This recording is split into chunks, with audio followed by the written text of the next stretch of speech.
हाय सांग मैंने केमी अच्छा आशा कर बहुत भल थे। तो सांग मैंने आज आपण मान गोटे बढ़िया चैलेंज नहीं कि आसी 30 सेकेंडर चैलेंज रही आउ से चैलेंज टी मुझे जीति पार्टी कि ना आपण मान सामने करके देखी। तो बेसी डेरी करवानी आउ चलतु चैलेंज टी आरंभ करवा।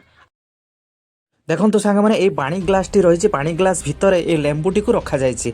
आउ चैलेंज हूँ ये लेंबू उपर मु 3टी कॉइन नेबी 3टी कॉइन भितर जेकोसी कॉइन 30 सेकेंड भितर जदि ये लेंबू उपर रखीदेली ताहने मु चैलेंज टी जीति जाऊँगी। आउ जब न रखिपारि ताहने चैलेंज टी फाइनाली हारीजी।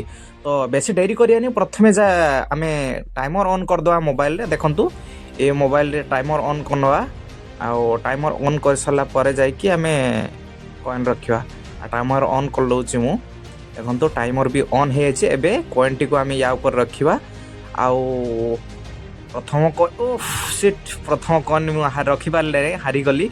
आ देखिए सेकंड थर ट्राए करा कौन हो लेंबू धीरे हो जाए। ओ सीट सेकंड थर भी सांग मैंने मुझे हारीगली। आ लास्ट चान्स रही है रखिपारे कि ना ये न रखिले हारीजी। आउ सीट सांग मैंने मुझे 3टी जाक कॉइन रखिपारे आउ चैलेंज टी हारीगली। आउ 30 सेकेंड हो नाला हेले कौन हम मुझे चैलेंज टी हारी जाइए। आ 3टी जाक गोटे भी कॉइन रखिपारि ना। और आपण मानक ये भिडियो केमती लगे कमेंट करी निश्चित भाव में कहे। जदि पसंद आइला लाइक और सब्सक्राइब निश्चित भाव में करदेवे।